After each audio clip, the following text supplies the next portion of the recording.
I see that a lot of schools are here from different places, from Fort Lauderdale all the way through the Panhandle. And then we have some of our facilitators that are helping with the college or with the Mid-Year Institute that are here from all over the United States. We have Barry Lou Duffy from all the way out in Arizona, hot Arizona. So today's agenda is going to be very simple. We're going to have a welcome and just go over some background information about Florida Center for Students with Unique Abilities and why we have started the college, career, and transition clubs.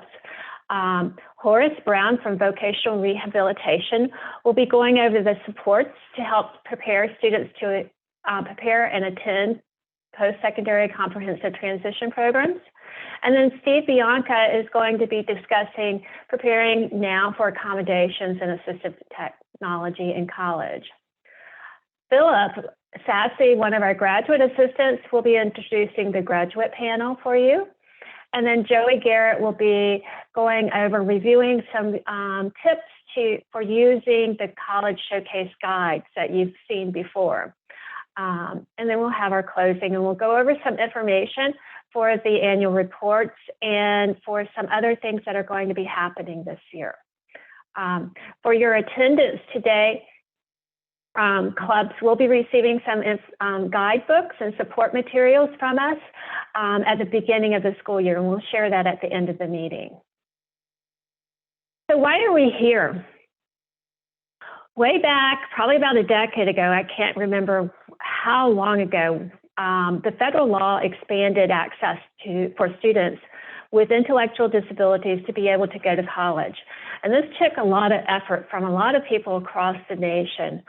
What we found was that research shows that students who have career goals and plan and attend post-secondary education have better success in their careers than do students who just leave high school.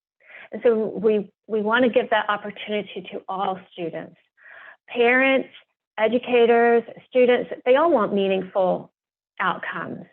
And, you know, we saw that this weekend when we were at the Family Cafe, that everybody wants their child to be successful and to live independently as much as possible.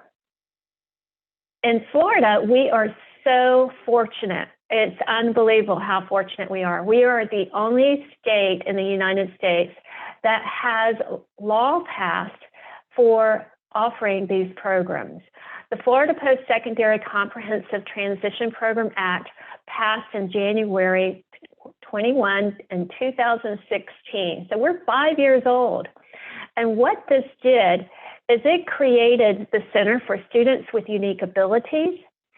It established the post-secondary comprehensive transition programs. It allows for funding for two ways of funding. One, the funding for organizations or higher education institutions to start programs, and it funds scholarships for students. And students, once they're enrolled in Florida post-secondary comprehensive transition programs, they're eligible to receive a $7,000 scholarship each year. And these are for students with intellectual disabilities. So Florida Postsecondary Comprehensive Transition Programs serve students with intellectual disabilities. Our focus in these programs is employment, and they must occur in an inclusive type of setting. So each student leaves with a meaningful credential. That means that students who attend Orange Tech, Westside Tech, and in their welding program receive a certificate that says they are a welding helper or an electrician helper. The students down in McFadden or in Sheridan who attend the culinary program receive their food service certification and certification to work in the food industry. And the Keys, at their college, they receive credentials in hospitality and in other areas. you can look at our annual report on our website to see all the credentials that are offered at all the different programs. And what's really cool about Florida Postsecondary Comprehensive Transition programs is that when they become approved for FPCTPs, they actually have a year to become approved with the Federal Comprehensive Transition and Postsecondary programs. That means that students with intellectual disabilities are eligible for applying for FAFSA, and that gives them the ability to have Pell Grants and work with work study. It gives them opportunities to have anything except for student loans. They will not be eligible for that. That's one thing that the feds left off. So these programs actually provide additional meaningful opportunities for students. And it helps you with your post-secondary outcomes for your students. I think it's indicator 14. So FPCTPs in 2016, we only had 4. Then in 2018, we doubled to 8. And now in 2021, we have 19, and we're still growing. These programs are located on universities, state colleges, and technical colleges. So let's look at where they are. In Jupiter and Boca Raton, we have the FAU ACI program. In Fort Myers, we have Florida Gulf Coast University. In Miami, FIU. In Orlando, we have the University of Central Florida ACI program. This is housed on our same campus here. It is not affiliated with us other than through the grants. It's a separate program. The University of South Florida in St. Petersburg is starting this year, and they hope to start their program later at the Tampa campus as well. A private university, Southeastern University in Lakeland, is also a FPCTP. So at the state college level, we have Broward College in Pembroke Pines and in Coconut Creek. So they're covering both sides of that county. In the Florida Keys, we have students attending in Key West, and this year they're going to start in Key Largo at their new campus there. Indian River, which is in Fort Pierce, has programs there, and they're starting in Vero Beach this year. Then in St. Petersburg, we have another college. We have the St. Petersburg College Tighten Up program there. At Santa Fe College in Gainesville, and in Tallahassee, we have the Tallahassee Community College. So we're all over the place. For our technical colleges, in Lee County, we have both of their technical schools, the Fort Myers Technical School. We have the Cape Coral Technical School. And another one in Tallahassee, the Lively Tech. And then down in Broward again, Fort Lauderdale area, we have McFadder and Sheridan that are there. And then Miami, we have Robert Morgan. And in Orange County, and we have the Orange Technical College and Winter Garden, the West Campus. And they're eligible to open programs in other campuses as well. And recently, starting this year, Okaloosa Technical College in Fort Walton Beach is starting a program. So what happens with FPCTPs? You can see here what students experience. In the first box, you see that there's 19 programs, and the little dots represent where they are. We have given over $800,000 in scholarships to 139 students with intellectual disabilities. That is just so awesome. Students participate in mentorship. Currently, they have received over 453 hours of mentorship support in graduating, This is fun. Nearly 90% of the students make satisfactory academic progress. And we monitor these students for 5 years. So 107 students have completed their FPCTPs. Some of our students have the opportunity to live on campus, and some of them have chosen to live with their family. So you can see the statistics there for where they're living. In the FPCTPs, all students are taking inclusive courses. They attend with peers without disabilities. And you can see how they gain work experience in competitive, supported, and unpaid settings.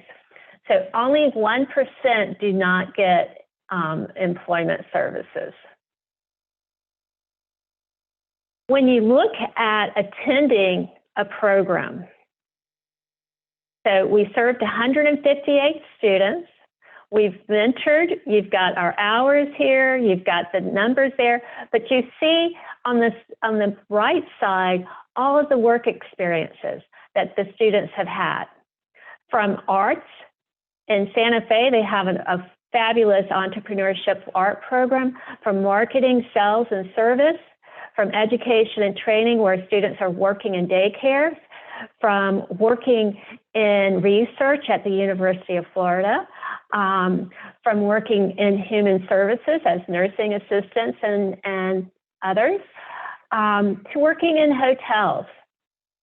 We covered it all. You can see all 130 students, what kind of experiences they've had there. And who do we cover? What does our student look like? Our students reflect our community right now. And so we have 48% are Caucasian, 23% are African American or Black, 22% are Hispanic, 4% are other, 2% are Asian, and 2 or more different races or ethnicities are 1%. We have more male students than we do females, but not much. And we only had 1% opting out on telling us what their gender preference was.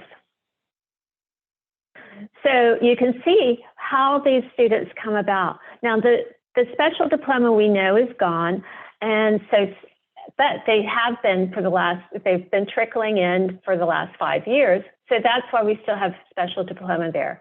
63% of our students had a special diploma. Only 24% had a standard diploma or a high school diploma.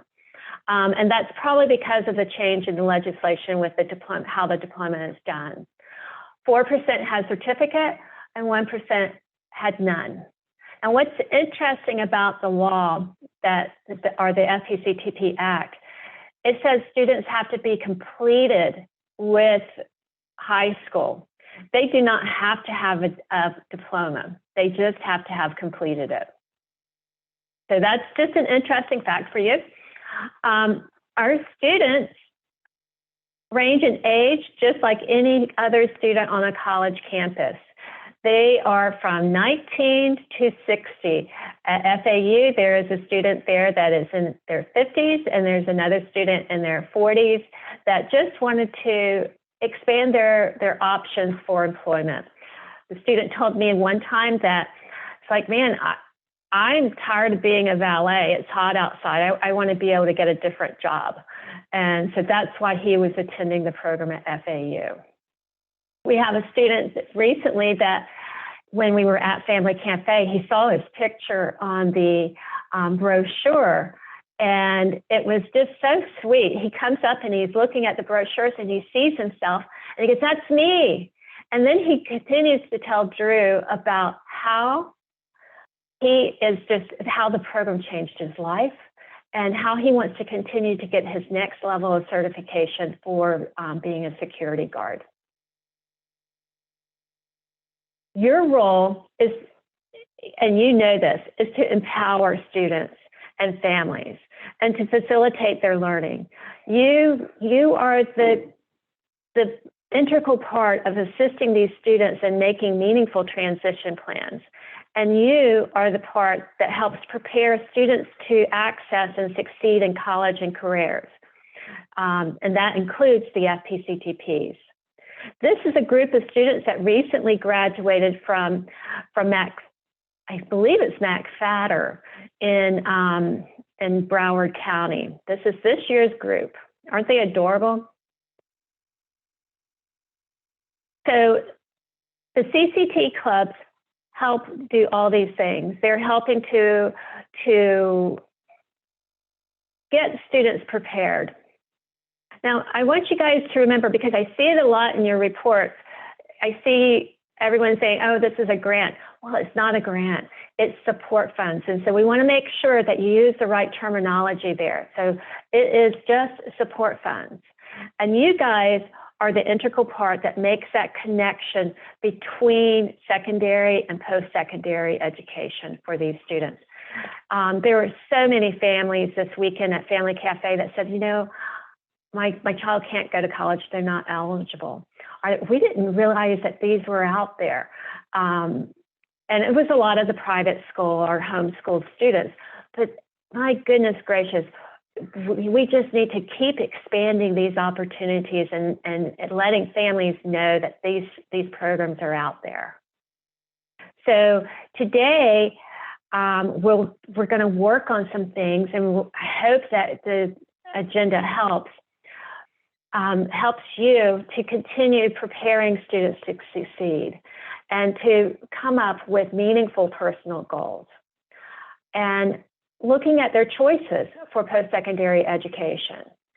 And overall, you guys are building that inclusive community. And that's the most important part, is that we all accept each other as we are as human beings.